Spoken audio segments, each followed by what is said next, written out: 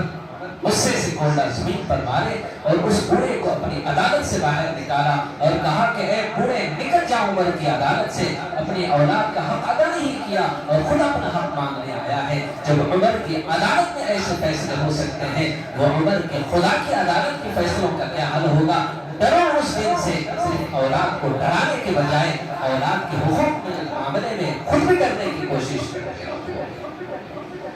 تو یہ سمجھ لو کہ صرف میں نے آپ کو بیعت کروا دی اور یہاں بٹھا دیا، نہیں، ہر سنڈے کسی نہ کسی بہانے، کسی نہ کسی موقع پر آپ کی رہبری اور رہنمائی کرتے ہوئے آپ سے نظرانے کا طلبگار نہیں، بار بار آپ سے التجا کرتا ہوں کہ نظر آتے رہو۔ جو امانتیں اللہ تعالیٰ کی طرف سے میرے سینے میں منتقل ہوگی، وہ امانتیں آپ تک آسانی کے ساتھ پہنچا دوں۔ اس لیے آپ سب کے آنے پر میں انتہا خوش ہوتا ہوں۔ اچھا ہوا کہ یہ چلے آئے، ورنہ میری ذمہ داری ہوتی کہ میں ان کے گھر پہنچ کر ان کی امانت ان تک پہنچا دیتا۔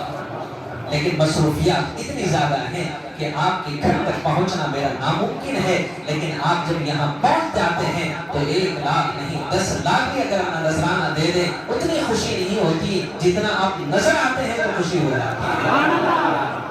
نظرانے پر نہیں، نظر آنے پر خوشی ہوتی ہے، تاکہ جو کچھ بھی امانتیں آپ کے سینے میں ہیں آپ کے سینوں میں منتقل کر دوں اور کل خدا کی عدالت میں بے نقاب پیش ہو کر کہوں جس قدر ہو سکا، جس قدر کر سکا،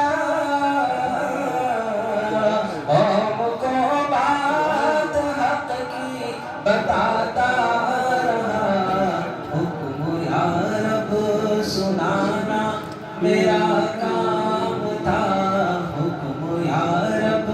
سنانا۔ اور کوئی واعظ اور مبلغ نہیں ہوں، بلکہ ان بچوں کا ایک باپ ہوں جو اپنی اولاد کو تربیت دینے کے لیے یہاں بیٹھا رہتا ہوں۔ صرف اولاد کو تربیت دینے کا حق رکھتا ہوں، تو کڑوا بولوں یا میٹھا بولوں، اولاد ہے، حق ہے،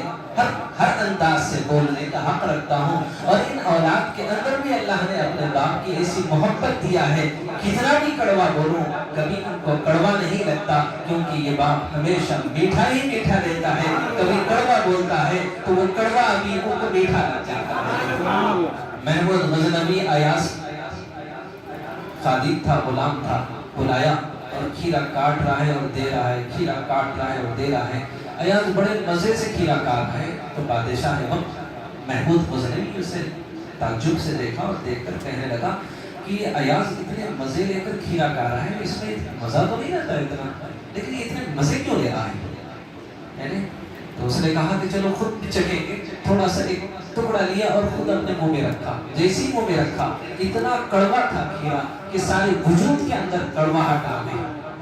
اس نے سر پکڑ کے کہا کہ ایاز اتنا کڑوا کھیرا اتنے مزے سے کھا رہا ہے؟ تو ایاز مسکرا کر کہنے لگا کہ جناب جن ہاتھوں سے ہمیشہ میٹھا ہی میٹھا ملتا رہا ہے، لیکن آج وہی ہاتھوں سے کڑوا مل رہا ہے، خدا کی قسم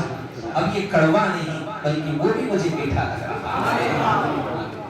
تو محبت جب دلوں میں آ جاتی ہے تو ظاہر بات ہے وہ کڑواہٹ نہیں ہوتی ہے، بلکہ وہ کڑواہٹ بھی اس کو کیا کہتے ہیں مٹھاس محسوس ہوتی ہے۔ تو میرا آپ سب کو ایک اولاد سمجھ کر، کیونکہ آپ خود نہیں، اللہ کی رحمت نے آپ کو یہاں پہنچایا، میں خود نہیں بلکہ نبی کے صدقے اللہ تعالیٰ کی محبتیں اور بزرگوں کی دعاؤں نے مجھے یہاں پر آپ کی رہبری اور رہنمائی کے لیے اللہ نے جب بٹھایا ہے، تو بہرحال کس انداز سے آپ کی تعلیم کی جائے، تربیت کی جائے اور آپ کو اللہ کے قریب کرنے کے لیے نبی کی اطاعت اور اتباع والی حضور صلی اللہ علیہ وسلم کی سیرت طیبہ اور حضور صلی اللہ علیہ وسلم کی صبح شام آپ کے سامنے کس انداز سے پیش کی جائے، وہ واعظ نہیں ہوں جو کیا کہتے ہیں خوبصورت انداز سے خطاب کرنے کا ہنر رکھتا ہے، بلکہ کیا کہتے ہیں ایک باپ ہے اپنی اولاد کو بہترین انداز سے تعلیم و تربیت دینے کے لیے اللہ تعالیٰ سے ان کے حقوق کو پورا کرنے کے لیے اللہ تعالیٰ سے ہمیشہ مانگتا ہے اور اپنی اولاد کے بارے میں اللہ سے کہتا ہے اے اللہ یہ میرا حق ادا نہ کرے، میں ان سب کے سے اپنا حق معاف کرتا ہوں، لیکن ان سب کی جو حقوق میرے ذمے ہیں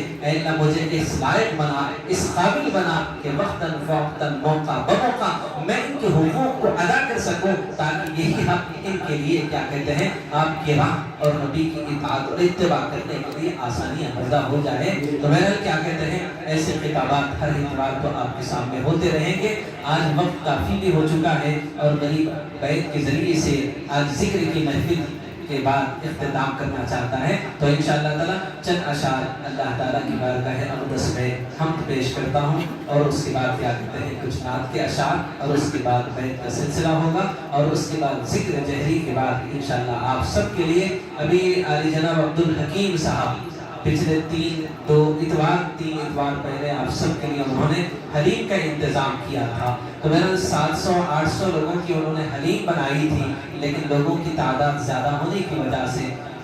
کسی نے بتایا کہ 20-25 آدمی کو حلیم کم پڑ گئی، تو وہ جذبات سے بے قابو ہو گئے اور مجھ سے کہا کہ حافظ صاحب چند پیر کھائی بغیر کھائے یہاں سے چلے گئے، میرے اندر بڑی تکلیف اور شرمندگی ہو رہی ہے، میں اور ایک مرتبہ کھلانا چاہتا ہوں۔ تو میں نے کہا وہ جو 20-25 آدمی چھوٹ گئے ان کو ہی کھلا دیجئے، تو کہنے لگے کہ نہیں میں ساروں کو کیا کہتے ہیں کھلانا چاہتا ہوں۔ چلے ٹھیک ہے، تو آج ان کی طرف سے آپ سب کے لیے خواتین بھی آ گئی ہیں، ان کے لیے آپ سب کے لیے انشاءاللہ ذکر جہری کے بعد نماز ہوگی، نماز کے بعد انشاءاللہ حلیم کا انتظام ہوگا۔ اللہ تعالیٰ آپ سب کی اس حاضری کو قبول فرمائے۔ چند اشعار اللہ تعالیٰ کی بارگاہ اقدس میں حمد کے ہیں، سماعت فرمائیں گے۔ اللہ اللہ اللہ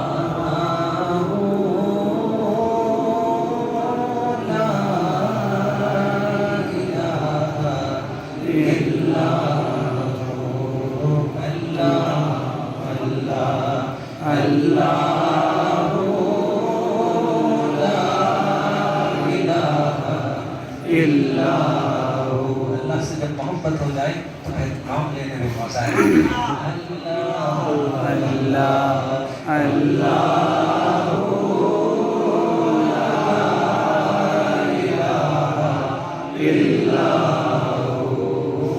تو خالق ہے مالک مولا، تو رحمان و رحیم، ایک ہی نام نہیں ہے اور بھی نام ہے، تو خالق